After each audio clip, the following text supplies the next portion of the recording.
Hello student, welcome to TNC exam prep. TNC exam prep में अभी English में sentence और टेंस में अभी 1 से 2 वॉल्यूम अभी समाप्त हुआ है। इसके बाद आगे जो है कम से कम 6 से 7 सेक्शन में आपको जो है सेंटेंस और टेंस के बारे में राय सर द्वारा बताया गया है। इसलिए सीयूईटी का एग्ज़ाम हो या एसएससी, एनडीए या एयरफोर्स का एग्ज़ाम हो और अदर भी कोई कंपटीशन आपको देना हो तो इजी एंड गोइंग इतने कठिन से कठिन चीज़ों को आसानी तरीके से बताया गया है। उम्मीद करता हूं कि इसको ध्यान से पढ़ेंगे और बिल्कुल आपको बेनिफिट पहुंचाने वाला है। इसके बाद राय सर द्वारा अगला जो है सेक्शन को, पूरी सेक्शन को ध्यान से देखें। Okay, thank you. Hello students, TNC exam preparation channel पर हम आपका स्वागत करते हैं। फ्यूचर इंडेफिनिट टेंस का अब इंट्रोगेटिव सेंटेंस।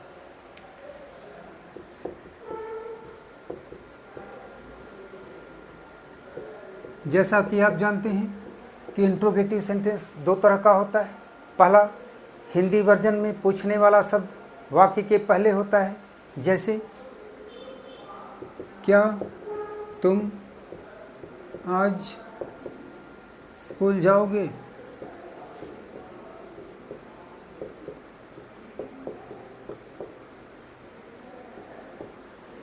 पूछने वाला पहले है। ऐसे कंडीशन में आप हेल्पिंग वर्ब पहले लिखते हैं, यहाँ भी लिखेंगे। इसके बाद सब्जेक्ट, इसके बाद वर्ब का फर्स्ट फॉर्म, इसके बाद ऑब्जेक्ट, इसके बाद अगर है तो अदर्स लिखेंगे। हेल्पिंग वर्ब, सब्जेक्ट, वर्ब का फर्स्ट फॉर्म, ऑब्जेक्ट, है तो अदर्स और क्वेश्चन मार्क। तो यू के लिए क्या होगा? विल, सब्जेक्ट हो गया यू, वर्ब का फर्स्ट फॉर्म गो, ऑब्जेक्ट तो स्कूल, अदर्स में आ गया टुडे।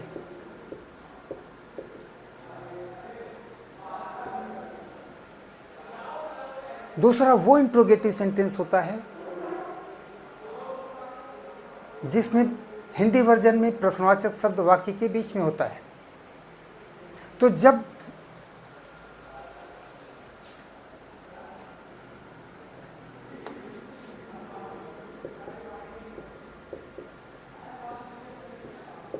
प्रश्नवाचक शब्द वाक्य के बीच में होता है तो आप उस पर्टिकुलर क्वेश्चन वर्ड की इंग्लिश पहले लिखते हैं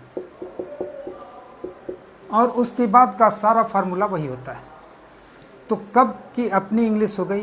व्हेन, हेल्पिंग वर्ब हो गया विल, सब्जेक्ट हो गया यू, वर्ब हो गया गो टू स्कूल।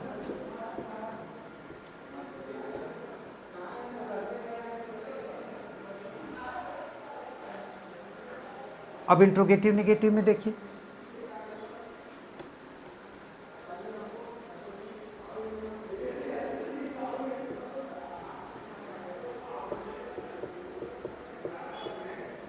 ये भी 2 तरह का होता है। क्या वह मेरी मदद नहीं करेगा? देखिए, पूछने वाला शब्द वाक्य के pहले है, मना करने वाला बीच में है। तो जब पूछने वाला पहले है तो आप हेल्पिंग वर्ब पहले लगाएंगे। हेल्पिंग वर्ब,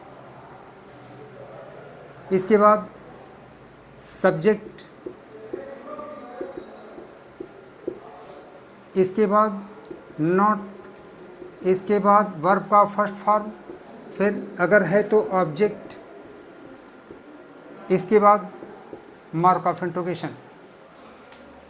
सब्जेक्ट ही है तो इसके लिए भी हेल्पिंग वर्ब क्या हो जाएगा? विल, ही, नॉट, हेल्प मी। दूसरा इंट्रोगेटिव नेगेटिव कैसा होता है? जिसमें पूछने वाला, मना करने वाला दोनों शब्द वाक्य के बीच में है। वह मेरी मदद क्यों नहीं करेगा? तो इसकी इंग्लिश आप पहले लिखेंगे, क्योंकि वो पूछने वाला शब्द बीच में है। इंट्रोगेटिव वर्ड, देन सब कुछ वही है। Why will he not help me?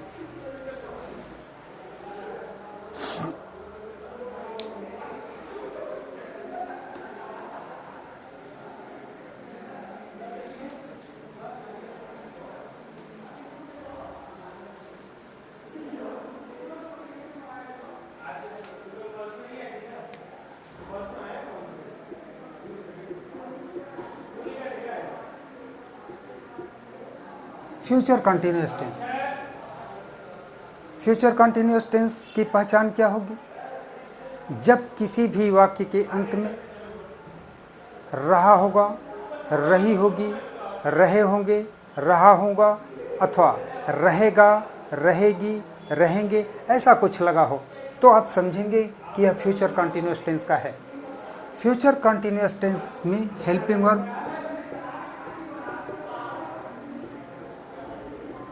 Verb क्या होता है? शैल बी या विल बी, और इनके साथ ING form of the verb वैसे ही लगेगा जैसे आपने इसके पहले वाले में लगाया है। आई और वी के साथ शैल बी, अदर्स के लिए विल बी का यूज किया जाता है। अफर्मेटिव सेंटेंस में देखिए,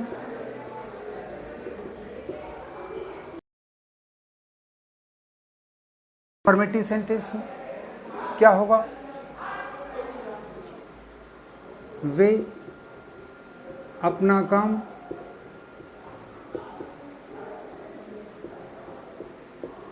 कर रहे होंगे।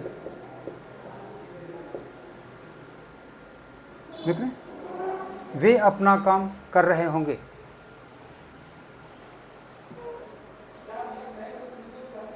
Subject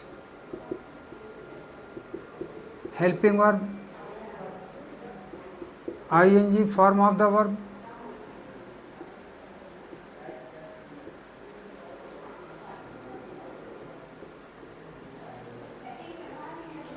subject helping verb ING form of the verb और ऑब्जेक्ट, और इसके बाद फुल स्टॉप। सब्जेक्ट हो गया दे, हेल्पिंग वर्ब क्या होगा है दे के लिए? विल बी, वर्ब में आईएनजी, डूइंग अपना काम। तो जब सब्जेक्ट दे है तो अपना की इंग्लिश क्या हो जाएगी? Their work. They will be doing their work.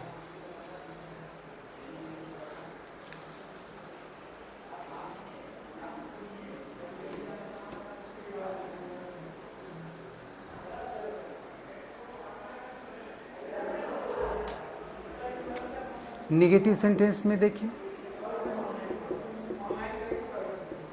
Negative जैसा कि आपको पहले बताया गया है कि जब दो शब्दों से मिलकर के हेल्पिंग वर्ब बना होता है तो नॉट उन दोनों के बीच में लगाते हैं, यानी शैल और बी के बीच में लगेगा या विल और बी के बीच में लगेगा। यानी फार्मूला ऐसे बनेगा कि सब्जेक्ट प्लस विल या शैल, ये डिपेंड करता है नेचर ऑफ सब्जेक्ट पर। इसके बाद नॉट, फिर बी,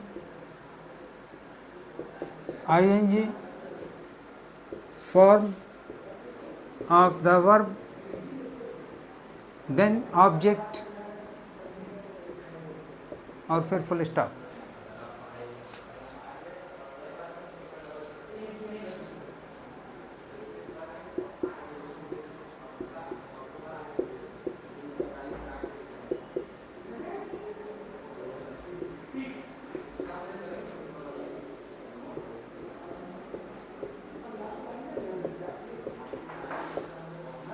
मोहन अपना पाठ नहीं याद कर रहा होगा। सब्जेक्ट क्या हो गया? मोहन। इसके लिए क्या लगेगा? विल। इसके बाद नॉट। इसके बाद बी। मोहन अपना पाठ नहीं याद कर रहा होगा। मोहन विल नॉट बी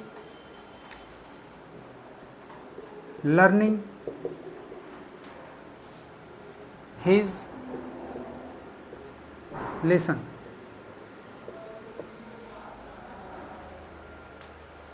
ठीक है। अब इंट्रोगेटिव में देखिए,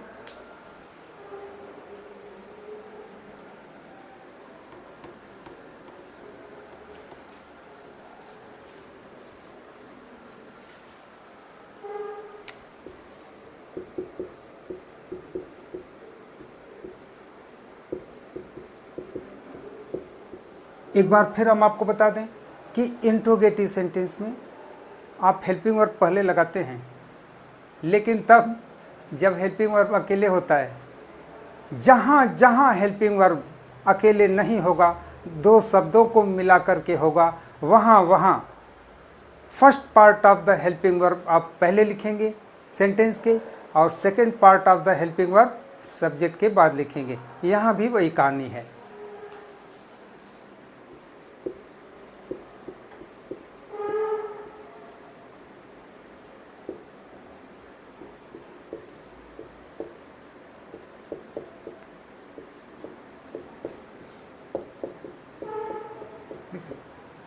इस तरह का, जिसमें पूछने वाला शब्द वाक्य के बीच में है। तो अब आप ये नहीं कर सकते हेल्पिंग वर्ब, नहीं, यहाँ पर वो लॉजिक नहीं चलेगा। यहाँ पर first part of the helping verb, जो कि या तो विल होगा या तो शैल होगा। इसके बाद सब्जेक्ट, इसके बाद बी, इसके बाद ING form of the verb,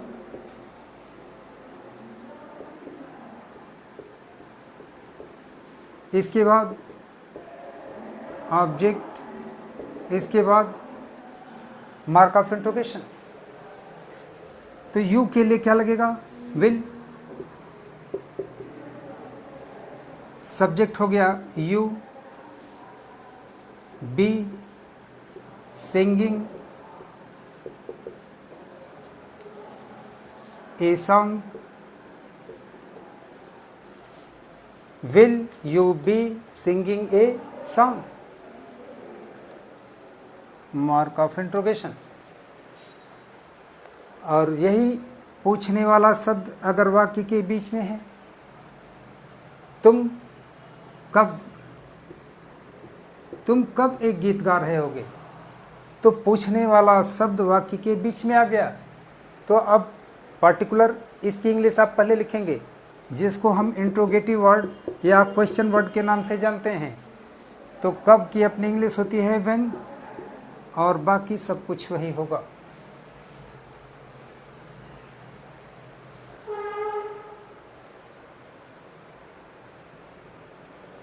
negative में देखिए, इंट्रोगेटिव निगेटिव।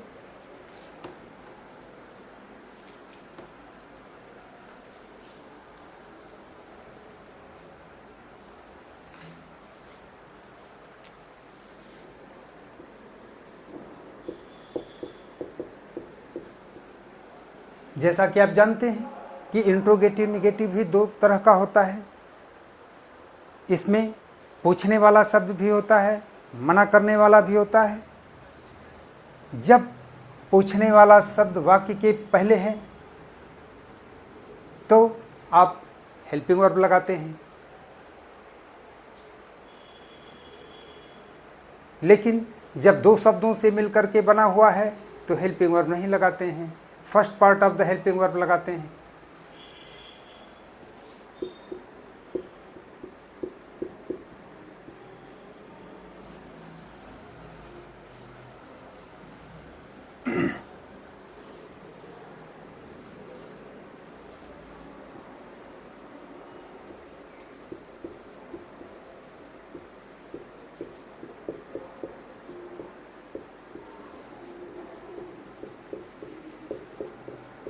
यहाँ देखिए, क्या सोहन एक पत्र नहीं लिख रहा होगा?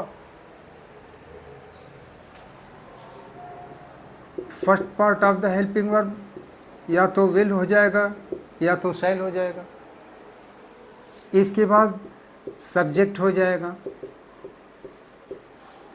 अब बीच में आ गया नॉट, फिर आ गया बी, फिर ING form of the verb,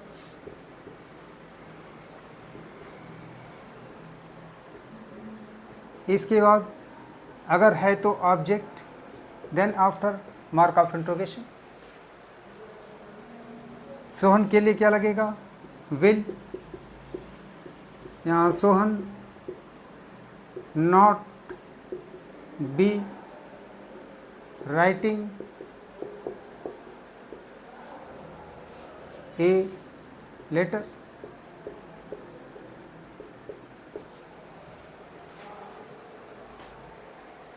अब दूसरा वो इंट्रोगेटिव नेगेटिव जिसमें पूछने वाला और मना करने वाला दोनों शब्द वाक्य के बीच में होता है। सोहन एक पत्र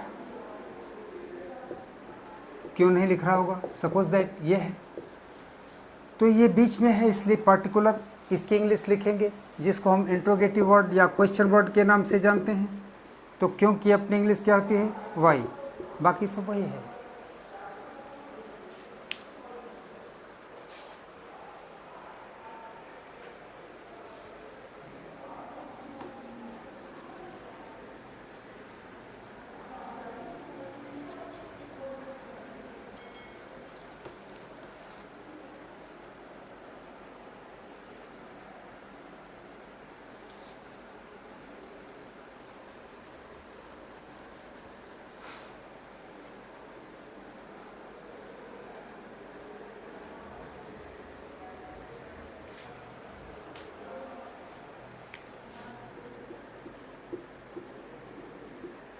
फ्यूचर परफेक्ट, इसमें क्या है?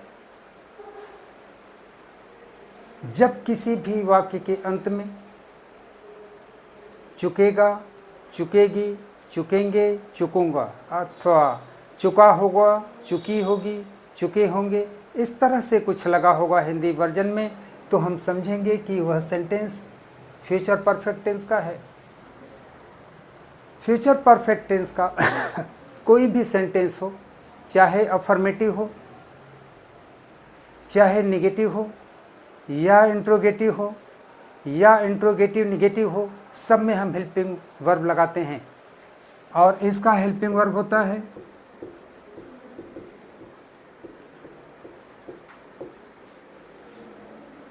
शैल हैव या विल हैव। और इन दोनों के साथ third form of the verb वैसे ही लगाते हैं जैसे आपने प्रेजेंट परफेक्ट टेंस में लगाया था या फिर पास्ट परफेक्ट टेंस में लगाया था। इसमें भी आई और वी के साथ शैल हैव और अदर्स के साथ विल हैव का यूज करेंगे।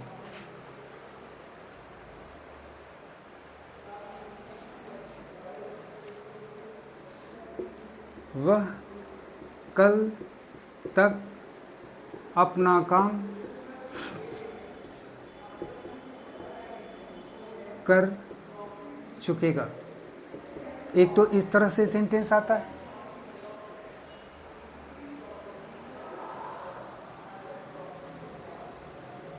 ही के साथ क्या हो जाएगा? Will have done his work by tomorrow। ये देख रहे हैं, बाई का मतलब तक से भी होता है,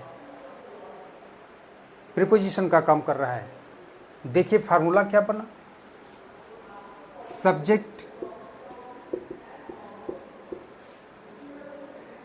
helping verb, third form of the verb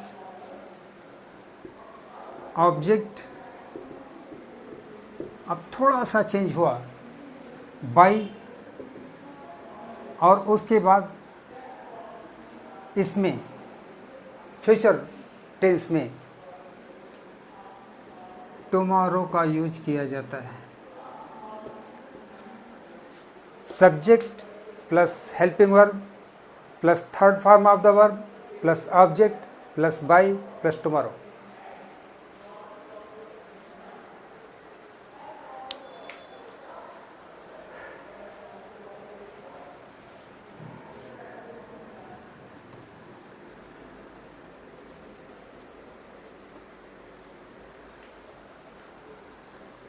past perfect tense की तरह से इसमें भी एक वाक्य आता है, लेकिन वो पहले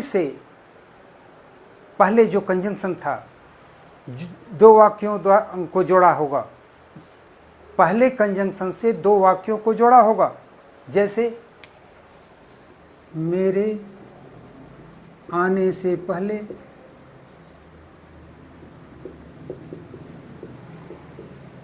वह अपना काम कर चुका होगा, या मेरे आने से पहले वह अपना काम कर चुकेगा। अब ये पहले जो शब्द है दो वाक्यों को जोड़ने का काम कर रहा है, पास्ट परफेक्ट टेंस की ही तरह से। एक ये सेंटेंस, एक ये सेंटेंस। अब आप क्या करेंगे, पहले कंजंक्शन के इधर बाद वाला जो सेंटेंस है उसका ट्रांसलेशन आप करेंगे फ्यूचर परफेक्ट में, यानी सब्जेक्ट, इसके बाद हेल्पिंग वर्ब, इसके बाद third form of the verb, उसके बाद ऑब्जेक्ट, इसके बाद कंजंक्शन लगाएंगे और इसका कंजंक्शन बिफोर होता है। इसके बाद का सेंटेंस याद रहे प्रेजेंट इंडेफिनिट टेंस में ही बनाएंगे, प्रेजेंट इंडेफिनिट टेंस। तो सब्जेक्ट क्या हो जाएगा वो देखना होगा। और प्रेजेंट इंडेफिनिट टेंस में क्या होता है, या तो वर्ब का फर्स्ट फॉर्म होता है, या तो यस और E S in the verb, then after full stop.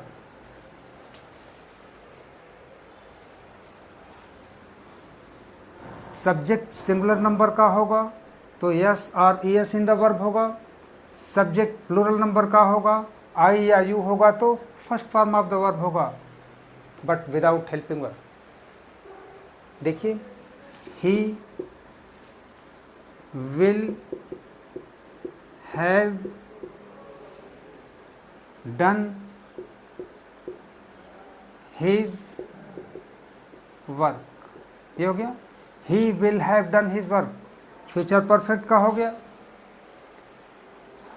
Object तक अब आपको क्या करना है, कंजंक्शन लगा देना है। सब्जेक्ट क्या है, मेरे आने से पहले, मेरे कोई शब्द नहीं होता है सब्जेक्ट के लिए, सब्जेक्ट के लिए मैं होता है, यानी इसके जगह पर आपको क्या लिखना है, सब्जेक्ट आई, और आई के साथ प्रेजेंट इंडेफिनिट टेंस में first form of the verb होता है, बिफोर आई कम। देखिए, इसमें दो ही तरह से सेंटेंस आते हैं, एक तो जनरल सा जो पहले मैंने बताया, और दूसरा पहले नामक कंजंक्शन से जोड़ा गया होगा। इसमें बाद वाले का कोई कॉन्सेप्ट नहीं बनता है। एक बार फिर हम ब्रेक लेते हैं और बाकी अगले वीडियो में देखिएगा। Thank you for your kind cooperation.